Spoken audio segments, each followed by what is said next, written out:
Olá, depois de termos falado sobre a importância dos concílios na vida da Igreja e as suas dimensões, tanto teológica como também política, entramos agora diretamente na importância do Concílio Vaticano II. E de saída é importante dizer, o Concílio Vaticano II foi o evento mais importante da Igreja Católica no século XX e ainda hoje, para nós, ele é o horizonte de visão pastoral e doutrinal da Igreja. Pensemos que por quase 400 anos, a Igreja foi pensada nos moldes do Concílio de Trento, século XVI. Esses moldes são superados apenas no século XX pelo Concílio Vaticano II. Para entender o Vaticano II, tornemos ao século XIX. O século XIX conheceu o Concílio Vaticano I, convocado pelo então Papa Pio IX, que foi interrompido de maneira muito abrupta em 1870 pela Guerra Franco-Prussiana, quando também entra em Roma e tem a tomada chamada Porta Pia. E então os bispos fogem de Roma, acaba o concílio, na verdade, sem ser concluído. O do Vaticano I deixa apenas 2 documentos. Um deles não muito conhecido, Dei Filhos, que fala sobre as relações entre fé e razão. E o segundo, mais conhecido, que é a Pastor Aeternus, que fala sobre o primado do bispo de Roma em relação a todos os bispos, ou seja, como Pedro era o primaz do colégio apostólico, o bispo de Roma é o primaz do colégio episcopal. Significa dizer que o bispo de Roma, o Papa, é bispo em qualquer diocese do mundo e tem primazia de jurisdição sobre os demais bispos. Mas a Pastor Aeternus, essa Constituição, também define o dogma da infalibilidade do magistério do Romano Pontífice. Ou seja, o que significa dizer, quando a gente fala, às vezes, de maneira muito rápida e um pouco errada, a infalibilidade do Papa?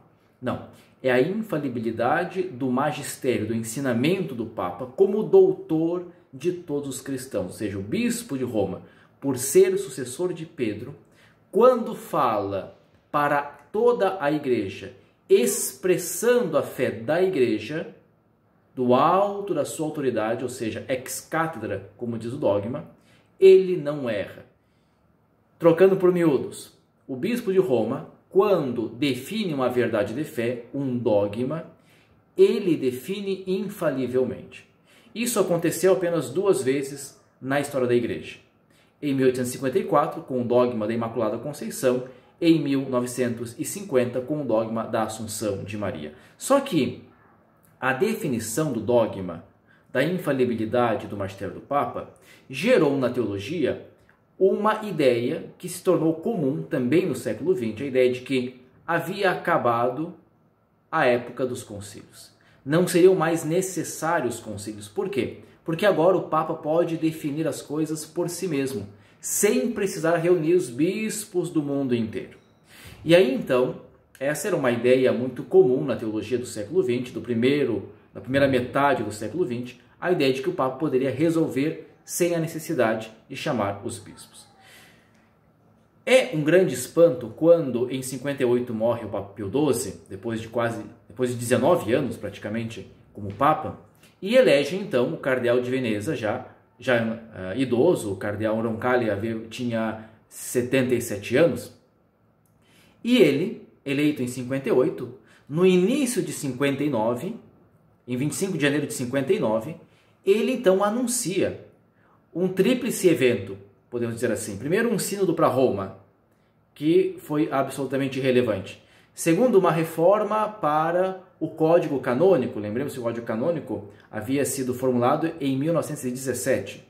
Terceiro, um concílio geral ecumênico para a Igreja. E aí a grande questão é, para que serve um concílio agora? Primeiro, que era bem no meio da Guerra Fria. Segundo, para que serve? Não há uma discussão de doutrina e, se tiver, o Papa resolve. E aí a grande questão é, o Papa diz que esse concílio será um concílio pastoral. Não veio para definir dogmas, mas para adornar a Igreja, para colocar a Igreja no passo da realidade, no passo da modernidade, para fazer a Igreja andar dentro do tempo. Por quê? Porque se via que a Igreja estava parada no tempo. De fato, quando ele escreve a encíclica Ad Petram Cathedram, em 1961, se não me engano, naquela encíclica ele coloca que o concílio vem para 3 realidades. Primeiro, para o incremento da fé. Segundo, para a renovação dos costumes. terceiro para a adaptação da disciplina eclesiástica aos tempos modernos. E aí então ele vai marcar o início do concílio para 1962, e de fato o concílio é aberto em 11 de outubro de 1962, recordando o 11 de outubro de 431, quando em Éfeso foi proclamado o dogma da maternidade divina de Maria. O Concílio Vaticano II foi o concílio mais universal da história da Igreja. Pensemos que o Concílio de Trento, quando foi aberto, lá no século XVI, foi aberto por 25 bispos. O Vaticano I, no século XIX, mais ou menos 800 bispos. O Vaticano II foi aberto com 2.540 bispos. O concílio mais universal da história da Igreja. E ele passou por 4 fases.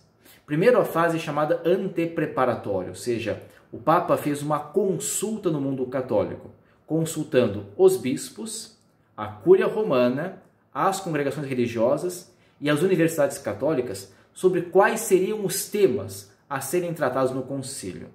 Ali se reuniram mais de 800, quase 900 propostas, que depois geraram mais de 9.000 páginas.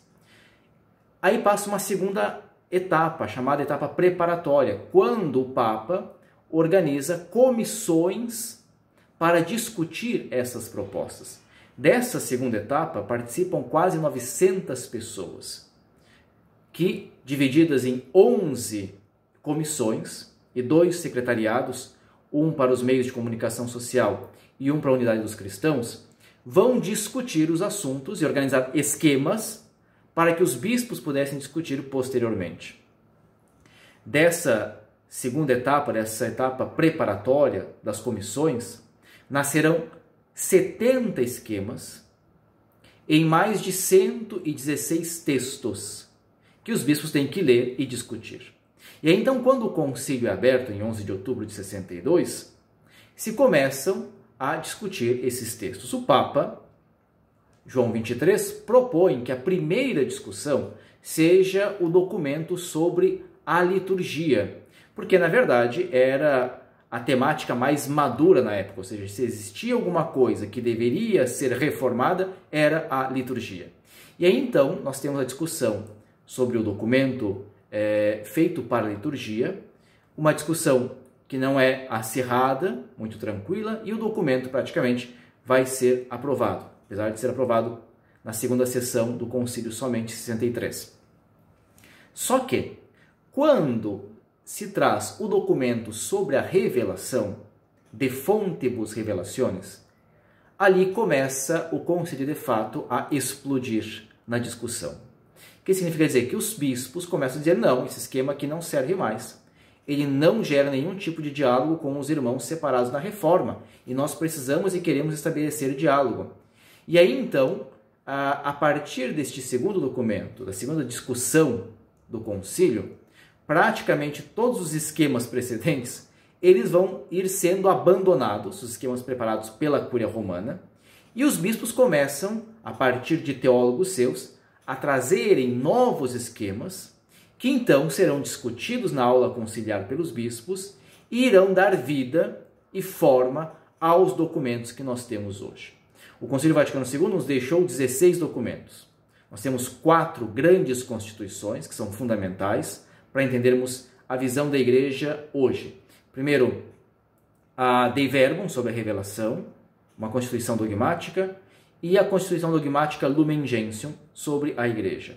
Depois nós temos a Constituição Sacrosanctum Concilium, sobre a liturgia, e a Constituição Pastoral Gaudium et Spes, sobre a Igreja no mundo de hoje.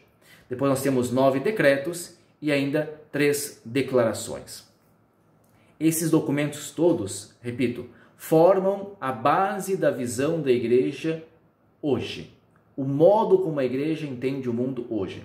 E os papas pós-concílio, de forma muito particular, o Papa Paulo VI e agora o Papa Francisco, apontam constantemente para o Concílio Vaticano II. O Papa Francisco cita muito mais Paulo VI do que qualquer outro Papa precedente a ele. Por quê? Porque Paulo VI foi aquele que concluiu o Concílio Vaticano II, após a morte de João XXIII em 62, e é aquele, 63, perdão, e é aquele que vai tentar colocar em prática os documentos conciliares na sua teologia. É aquele que estabelece uma teologia muito mais próxima e muito próxima do Concílio Vaticano II. Então, uma breve introdução apenas histórica ao concílio é essa. Depois nós temos que trabalhar as questões próprias do concílio, os documentos do concílio, que são também fundamentais para a vida da igreja de hoje. Mas se nós temos uma temática e temos um tema de casa a fazer nas nossas comunidades paroquiais, é trabalhar as grandes constituições do Concílio Vaticano II, que o Papa Francisco nos pede que seja feito. Quer dizer, o Papa nos pediu que nós trabalhássemos novamente as 4 grandes constituições. Esse é um desafio e nós precisamos retomar o concílio para continuar a renovação da igreja.